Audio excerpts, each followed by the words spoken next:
Somebody call a doctor. I want a bigger logo. You can't handle a bigger logo. Good day, this is the Dr. Branding Podcast. I'm your branding Dr. Frank. The surgery is open. Let's answer our next patient's question. Here we go. Today comes from somebody that didn't want to share their name, so we're leaving them as anonymous. Not too sure where they're from or where they're based, but thank you for sending this question in. Doc, a few years ago, I designed a brand identity for a company. Everything was 100% original, and competition was researched in the client's industry and location. Fast forward about a year or so, and my client has got in contact to let me know they found a competitor in their industry with a near identical brand. It's uncanny. I don't know what to do. What would you suggest? Oh, that's a tough one. That's every branding person and business owner's nightmare, I think, in terms of their IP.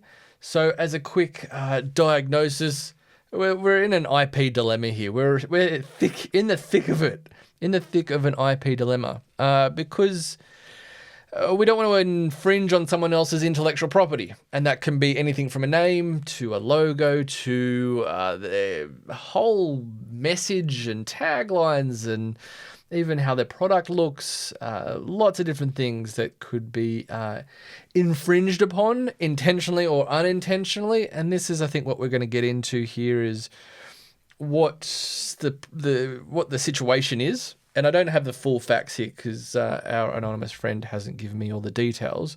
So we'll take it in a general sense of having a situation where you do end up finding somebody else that is using the same IP. And we can talk about logos, we can talk about colors, we can talk about messaging as the main sort of key ones, I think. Again, be it intentionally or unintentionally. And then what do you do to rectify it? So that's a diagnosis. In terms of a prescription to be able to treat something like this, what do you do in a situation like this? Look, if you've found somebody else that is using is using something that is very similar to yours, if not exactly the same, or something that you've made for somebody else, if you're a branding professional, is looking first and foremost at timelines. I think that's the first kind of point of call. When was your efforts made? When were they put out into the world? And then comparing that to the competitor or the other party that has very similar assets, let's say, intellectual property, for the better term. In terms of timeline, that way you can kind of figure out when was it in the public domain first? Was it you or was it them? Because if it's you first, then you have the upper hand and you probably don't really need to do much apart from protect your intellectual property, whereby you can send them a kind letter to say, look, we've happened to find your branding online. It is very similar to ours. Would you please reconsider changing your look so that you are not infringing on our intellectual property? Now, that can be done via a lawyer in very legalese terms.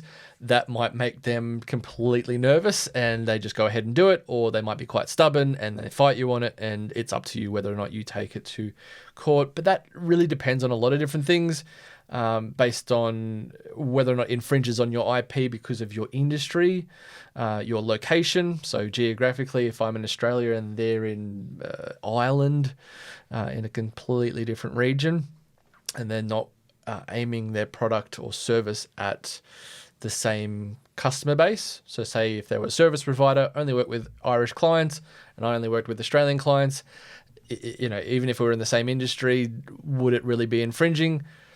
It really depends if something was, copied at the end of the day. And if you have cause for somebody copying you, or if they have cause for you copying them, that's where it can get a little bit tricky. And this is where talking to an IP professional, an IP lawyer, would be of help. I've talked about this in the past before about protecting your intellectual property. So maybe have a look back at that particular episode. But in terms of, timeline first, you're looking to see whether or not who came first, the chicken or the egg kind of thing. Then it's the industry and the location, which I've just sort of described quickly there. Again, it comes down to the jurisdiction you're in, the country you're in, basically, about the legalities around this kind of thing. But IP, in a sense, is can someone mistake your IP for somebody else's, or vice versa? And if that's the case, then that's where IP infringement can come in, regardless of maybe your industry. So, you might not even play in the same industry at all, but someone might think of a competitor brand rather than yours, and you might have grounds, if you came first with that intellectual property, to ask for a cease and desist. But look, in this case, let's get technical with theirs. I'm not too sure if it's a logo, if it's a messaging, if it's colors. It could be the lot. I'm not really sure here. Sounds like it's an uncannily very similar brand in a lot of different ways, by what they've written here. But in terms of what you do in a situation like this, where, especially if you're a branding professional, you've done this, you've done your research, you've looked around everywhere for anything that could be similar to what you've done, or at least researched and then made something original that doesn't look like anything else out there. And you have, obviously the grounds to show that in terms of your process. Again, regardless if you have done everything original, if it still looks like somebody else's or sounds like somebody else's, it can still be infringing on someone's intellectual property, because that can be unintentional. So in this case, I think that if somebody has come along and made it before, and it's got into the public domain before your client had got their identity that you've made for them into the world, then look, my first gut impression would be to say, look, unfortunately, you're going to cop it on the chin and suggest to your client that it needs to be changed to avoid any legal ramifications, any letters in the mail that aren't going to be pleasant, and go ahead and change things immediately. And look, at the end of the day, again, I said this at the start, it's a branding professional's worst nightmare as much as it is for a business, in that you're probably going to have to cop it on the chin to redo it free of charge. I think that would be the most morally positive way of moving forward with a client, especially if you've kept working with this client since. To maintain that relationship, I think it would be in good stead for you to take that on and amend things where needed. It might be just shifting the colors. That might help. It might be adjusting the logo in some way, shape, or form to make sure that it isn't a direct reflection of somebody else's. Again, even if you didn't see it, you've never seen it before, you never intended, to copy somebody else. It could be the message, and then you're slightly adjusting that messaging, because at the end of the day, these kind of things, it's a hard one, that especially if it's a very simple message, if it's a very simple color palette, where it's like hearing one color maybe, and there's only a certain amount of hues generally in the world that we recognize as certain colors. And even a logo, the simpler it is, the harder it is to protect that intellectual property. So, with this, those slight changes might be all that is needed to make sure that you are not infringing on somebody. So if that's the case, if somebody has come forward and you can see, like, let's say even a social media post has gone up before your client even put up their first social media post with the new branding, that to me tells, immediately you see it and go, oh crap, they came first. Even though you might have taken 6 months before that and they've done it within a month and posted it, it's kind of who's the first there. And again, it might be just that uncanny coincidence that it's happened. And I'll give you a story. About maybe 1 or 2 years ago, I had this happen, where we designed a logo.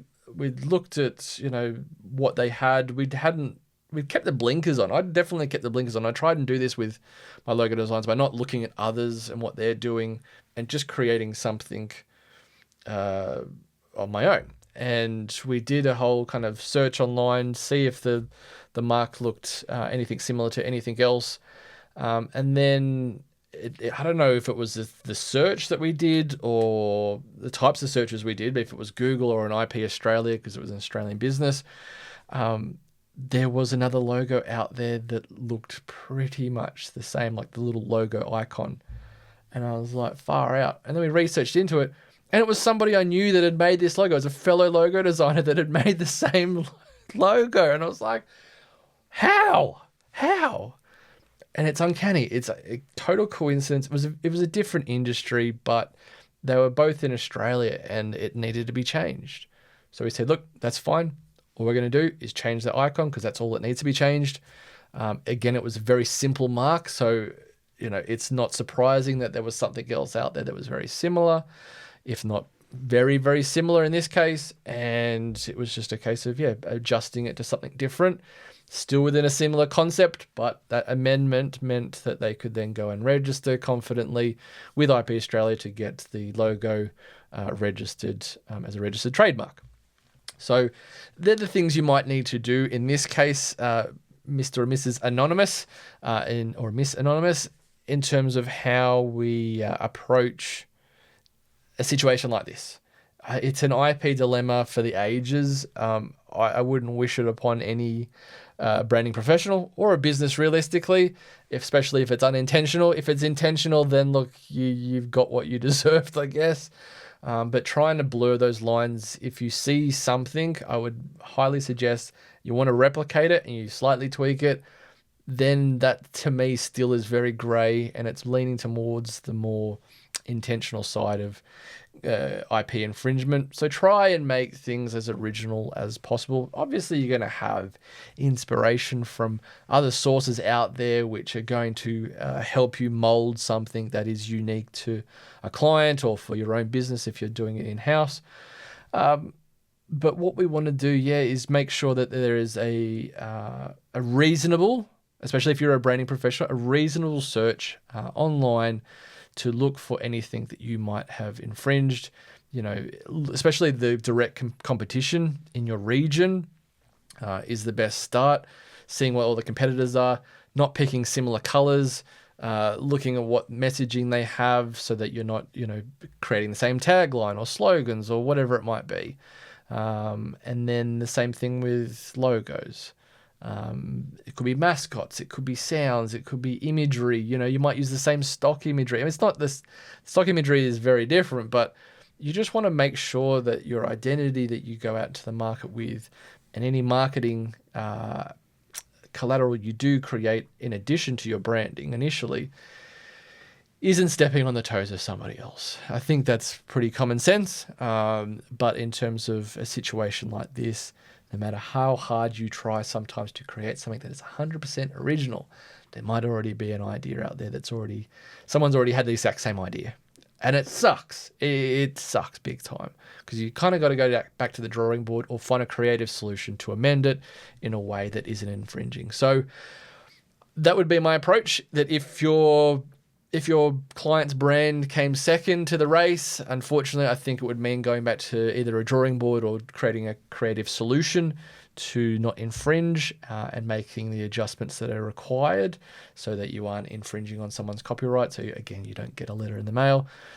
But if you are the one that's first, it is totally up to you whether or not you pursue the first port of call of a cease and desist letter via a lawyer would be a good start. And then if you want to take it even further, especially if they are competition and rife competition at that, then you know what to do further. Speak to an IP professional and go from there. It can be a bit of a sticky process. You might not even go the way you want. I've heard of IP fights that have not gone the way of those who did have the assets to begin with, and you could see that there's a direct copy and it's been ruled that it wasn't infringing. They had to make a slight adjustment, and the adjustment still wasn't that great, but they showed cause to do it, and it didn't work out for my clients, and they had to pay a lot of money, and things like that just happen. And it's unfortunate, but it is what it is in terms of this space of branding. But I hope that helps you do better branding in the sense of approaching it as best you can. Sometimes you just get an unlucky, cut of the draw, but this is what you can do to fix that, I think, in terms of a solution and a prescription to get out of this IP dilemma. Oh, bringing it back to the Dr. Branding podcast core message. So thank you for your question. I hope that does help you in some way, shape or form. And for those of you listening, I do hope that helps you too. Please take a piece of Brand Candy, my free resource guide to do better branding at g'dayfrank.com/candy. You can also make an appointment via that link if you have a brand related ailment that you'd like some help with. And I will see you at the next appointment in my next episode. Bye everyone. Thanks for listening. The surgery is now closed. The Dr. Branding podcast is hosted by Reagan Frank McCrill, that's me, and for legal reasons I want to be clear that I am not a registered or qualified doctor. The premise for this podcast is that it is a satirical analogy for branding consultancy to help others with their brand success. This podcast is also sponsored by my branding business G'day Frank. Say g'day today by booking a call with me at g'dayfrank.com.